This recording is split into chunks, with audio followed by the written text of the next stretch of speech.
Hello, and welcome to another episode of Undiscovered Beasts and Strange Phenomena. Please join our experienced and knowledgeable panel of hosts as we explore the great mysteries of our time: Bigfoot, UFOs, ghosts, and unexplained phenomena.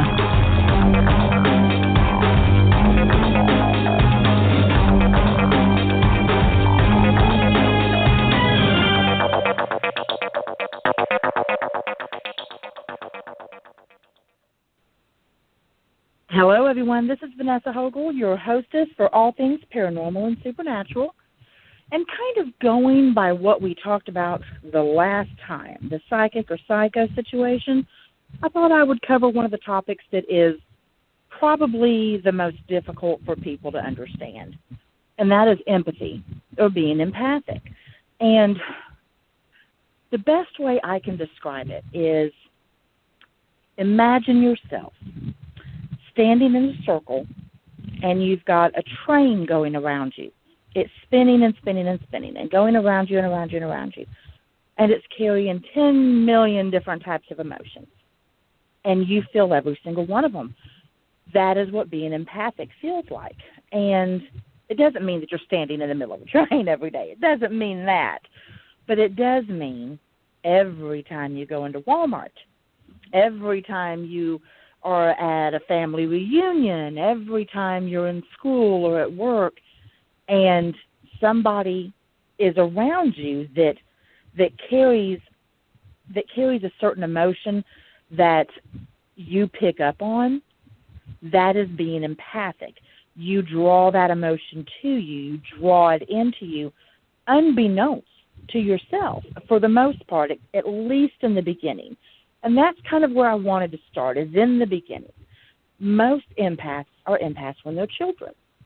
And this can be extremely difficult to deal with. Because let's face it, we're already kids. We already are just a bundle of emotions, and as we grow, a bundle of hormones when we're teenagers.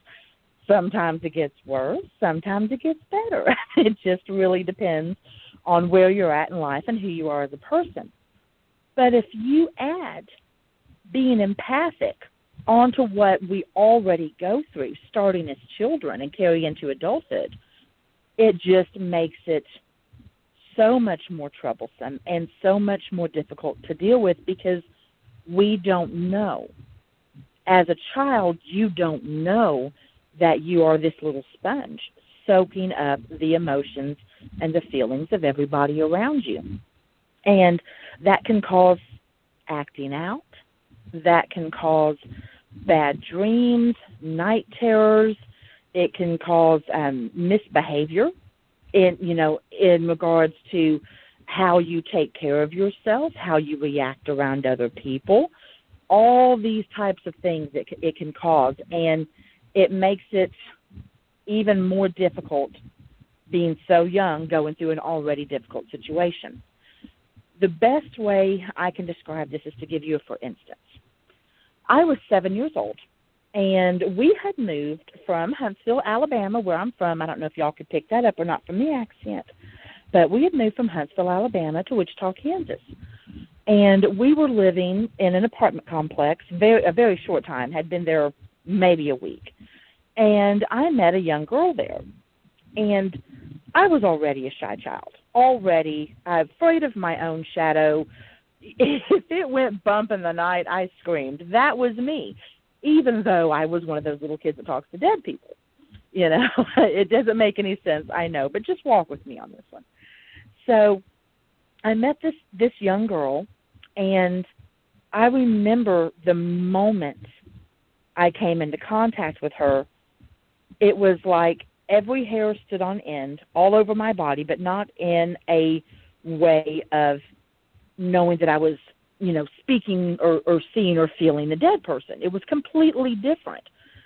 And it was all this anger and redness, complete dissatisfaction and fear and anxiety and all of that. And it was like I walked into a fog of it. Well, I was 7. I didn't know what being empathic was. I didn't even know being empathic was a thing. I didn't have any clue all I knew is that all of a sudden I felt absolutely horrible. And instead of knowing that that wasn't coming from me, instead of knowing that it was coming from her and I was soaking it up, I assumed they were my feelings, and I didn't know where they came from. And as a child, you don't try to figure out where they come from. It just is. And I allowed that to dictate how I was in regards to her. And let me explain that, because it's really bizarre. Again, I had already said I was afraid of my own shadow. I was a very shy child. But now I'm in the presence of this girl, and I not only shied away from her, but wanted desperately to be her friend, but allowed her to abuse me verbally, and I thought I was lucky to get it. And I know that sounds really bizarre, because you're like, why? Vanessa, why? Really? Why would you do that? Think about it. Think about that. We see this happen with children a lot, and we don't recognize it for what it is. We don't recognize that, these little kids, they all, when they're perfectly fine at home or perfectly fine around certain people, and then somebody new comes into their life, and this person who is new has a different energy than what they have become acclimated to, all of a sudden this child changes. And again, like I said, acting out or becoming more shy or becoming extremely emotional. A lot of times, children that are empathic will allow people, especially other children, to treat them poorly, because they don't know that the reason they are feeling the way that they're feeling is caused by the emotions this other person is radiating. So they begin to feel inferior. They feel as if they are not good enough, or any attention they do get from this person who, because they're not controlling their emotions, or because they're radiating this anger or sadness or fear, they feel like on a subconscious level, like they have to help them. And if by helping them it means they have to allow them to be the upper hand, to have the upper hand over them, that is what they'll do. That's exactly what I did. And it was, I would say, years and years, but in fact it was decades before I really began to understand what was going on. And I kind of want to go into that and tell you what to look for. This is something that I want adults to watch out for with their children, but I also want you to watch out for it with yourself. And I can give you examples on this as well. In the workplace, when you're an adult and you know that you have a certain way that you have to behave and a certain, persona that you have to portray when you're in the workplace, there are rules. There are things that we absolutely have to do, because we're getting a paycheck, let's face it, I mean, we have to do what they tell us to, and we have to do it with a smile on our face for the most part. So we're going about our day.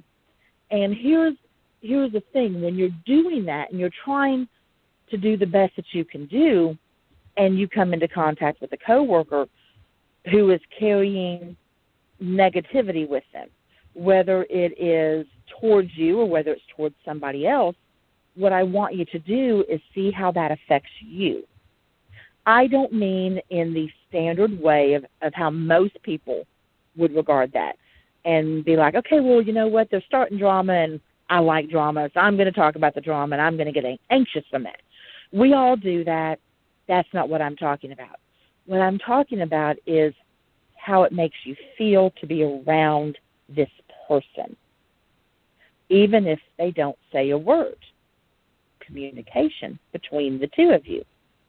And I actually had an instance where I worked with a doctor. I'm in pediatric dentistry, as my main job. And I was working at a place I'd worked at for years and had been perfectly fine with it. A new doctor came in. And all of a sudden, even though there was absolutely no reason for me to feel this way as far as anything that was being done to me or said to me, I actually began to start to feel ill. every time I was around this person. A physical illness, and there was no reason for it. Headaches would start. Digestive problems would start. Anxiety would start, and I am not an anxious person, not anymore. Maybe when I was younger, before I was figuring most of this stuff out, but there was a very real physiological difference when I had to work around this particular person.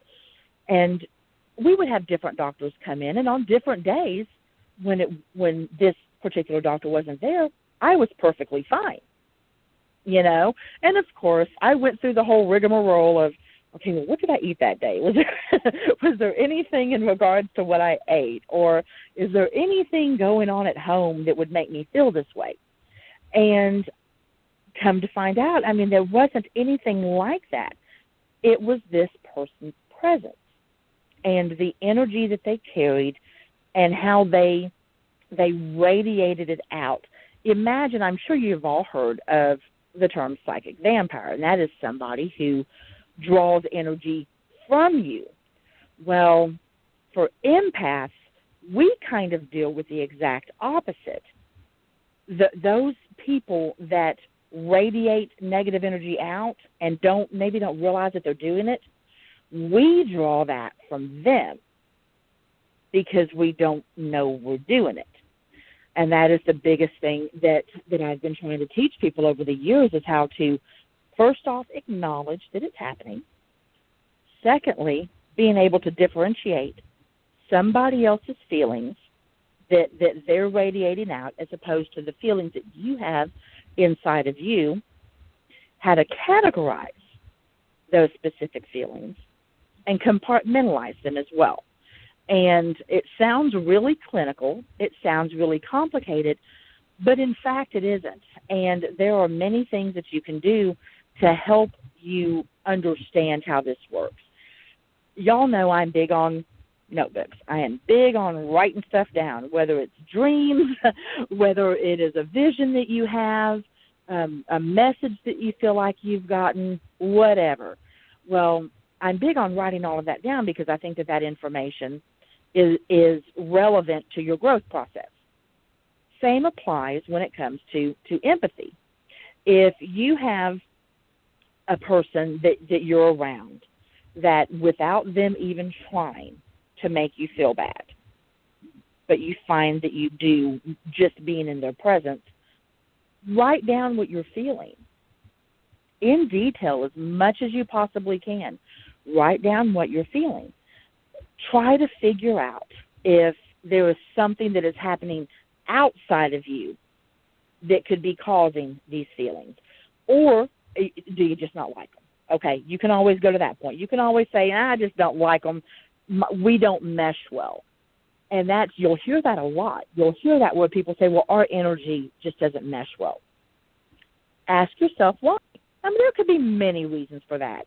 They could be a past life adversary, okay?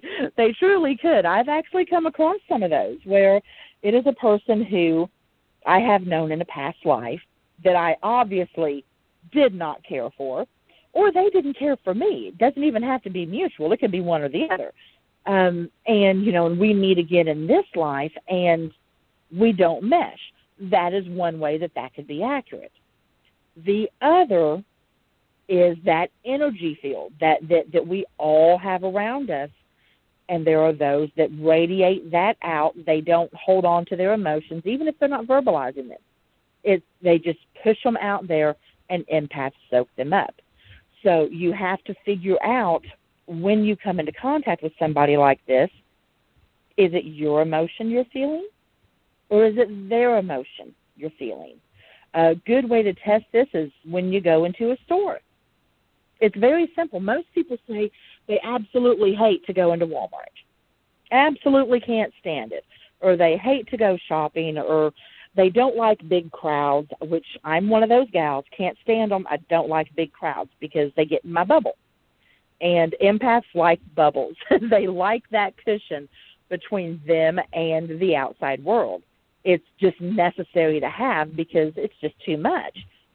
Well, you have to look at that. If you're perfectly happy when you are going into a store, and you're in there for 5 minutes, and you're just walking down the aisle, and no one has done a darn thing to you, and there's no reason for you to be angry or sad. Sadness is a big one, too.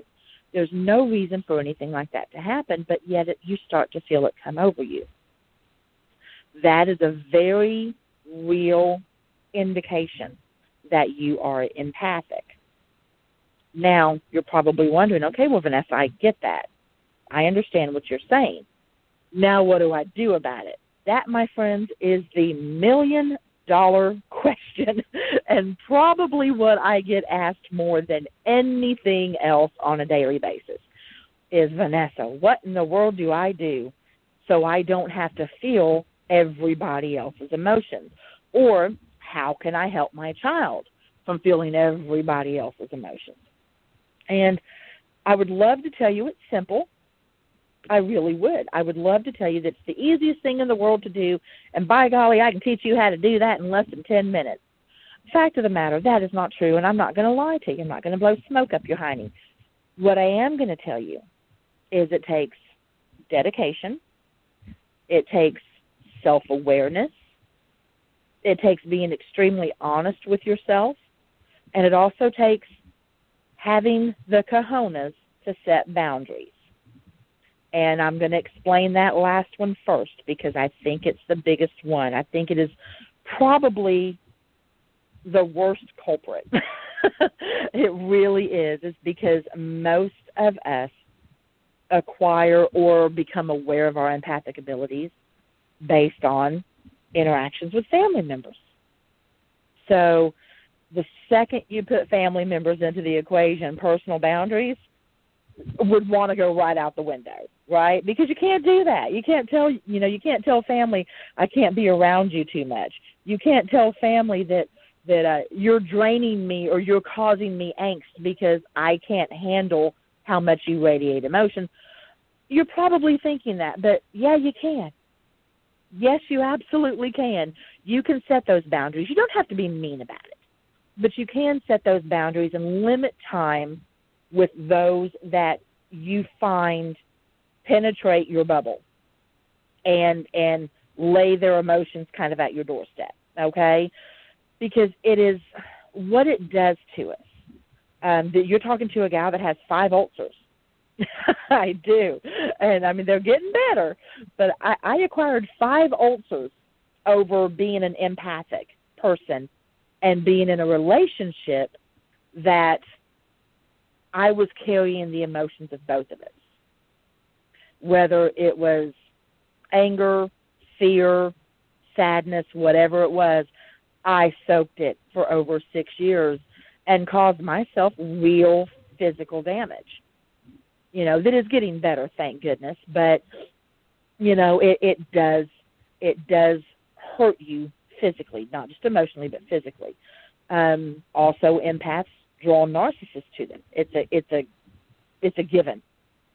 I don't know one person out there who is empathic who has not had at least one major relationship with a narcissist. And when you think about that, you know that even though these people are pushing their emotions out and you're soaking them up, they're also drawn to you because they know you will. That puts a whole nother level there. That makes it to where it almost feels as if you're being sought out simply to be an emotional receptacle. And in a way, you kind of are.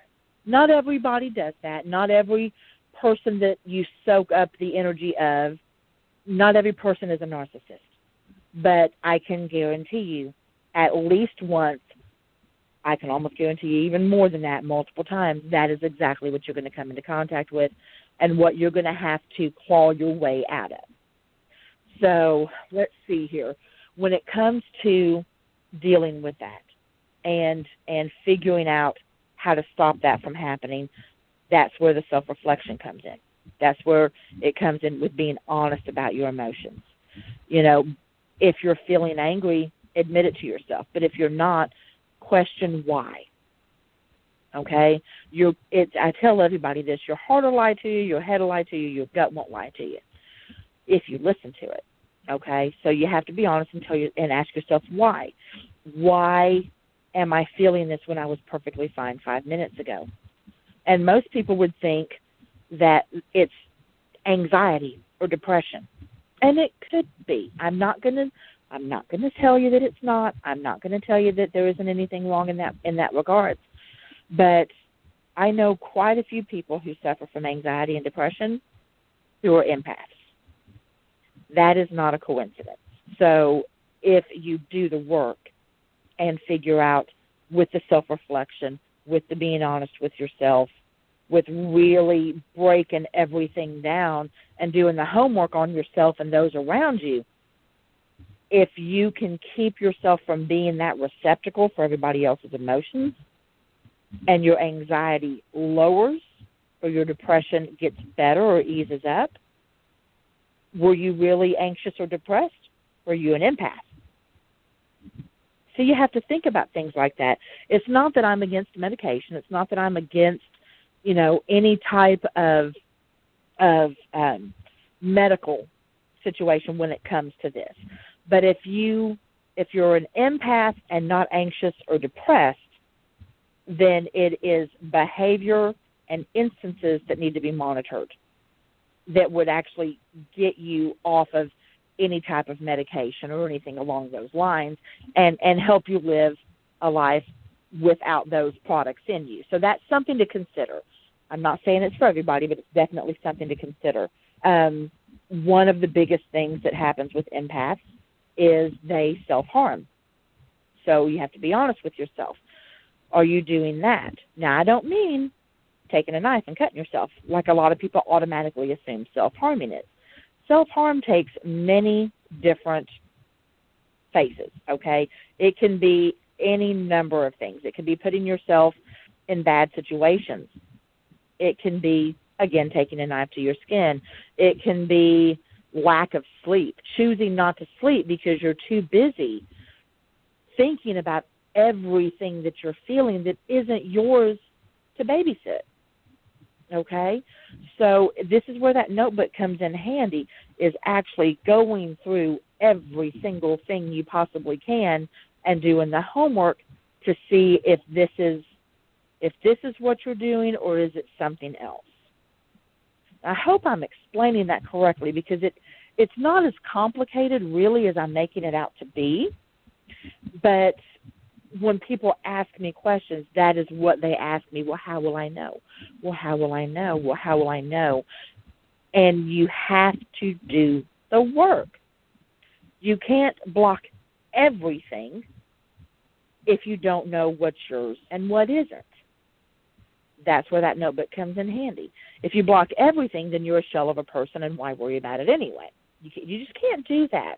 It's not healthy. You need to process your own emotions without having to feel like you are required to process everybody else's as well. And I hope that makes sense. I think it does. I think it does, but I won't know until y'all listen to this and you message me on Facebook and tell me whether or not I'm full of it.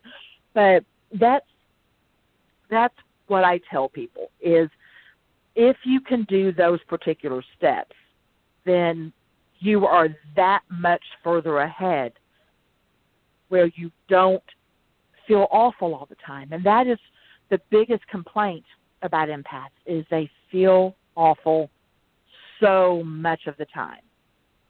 And it's not that they have to. And that's not your job. I used to think, if I'm being very honest with you, when I really came out of the broom closet years and years ago, that all these awful feelings that I was feeling and all this stuff that I had to do and, constantly being on the phone or on the internet helping everybody else, I took on a martyr complex. I'm like, this is my lot in life. This is what I've got to do. There's nothing I can do about it. I'm just going to have to be miserable, but I can't tell everybody I'm miserable.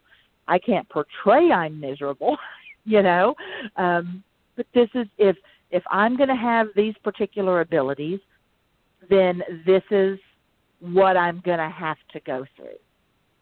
And I thought that for a very long time. I really did. I thought that for a very long time. I thought, okay, well, you know what? I guess this is it.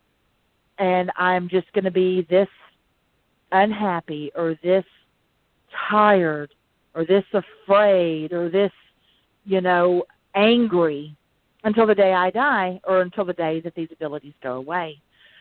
And it took me kind of getting slapped upside the head a couple of times before I figured out it isn't something that it's not a hair shirt. I don't know if y'all know anything about history or not, but back in the day, if somebody lost somebody or something horrible happened, the women would cut their hair off and sew it into a hair shirt, and they would wear that to show that they were grieving. And I've always kind of equated these particular abilities to something like that. We're proud we have them. We want to use them. But by golly, when we feel drained because we just can't get the phone calls to stop or the dead people to quit knocking on the doors of our heads, then all of a sudden we wear the hair shirt and it's like, well, I guess I got it. I guess this is how it's going to be. And it's a very addicting feeling. It really is. It's a very addicting feeling because being needed is addictive. Being needed is addictive. And that is another thing that empaths deal with. And it can give you that martyr complex. It's because you feel like everybody needs you because when you're around them, they begin to feel better and you begin to feel worse. So it's almost like you're easing their burden, but it's not your burden to ease. Okay? It's not your burden to ease. So that's a very slippery slope to go down. And I see it all the time on social media, when people are talking about things like that and they're like, well, I'm an empath and I feel everything. Okay, most empaths do. Now, hop off the crossway if somebody else needs the wood, I mean, you got to take yourself out of that martyr thing. You have to, because you can't live that way, for one thing. You can't live that way, okay? And no one wants to be around you if you do it too long, being the martyr. So that's really what it all boils down to, is realizing it's an ability. It's not one you ever have to use. You can block that 6 ways to Sunday if you want to, simply by choosing to recognize what is yours and what isn't. It doesn't make you mean to do that. It doesn't make you selfish to do that. Emotions are a personal thing. They really are. Mine are mine. Yours are yours. I need to hold on to mine. You need to hold on to yours. If we talk back and forth and we share feelings, that's great. But it's not anybody else's job to shoulder my burden, nor is it mine to shoulder somebody else's, unless I so choose. That is the other thing. If you take on the mantle of the martyr empathic, or the martyr empath, then you are choosing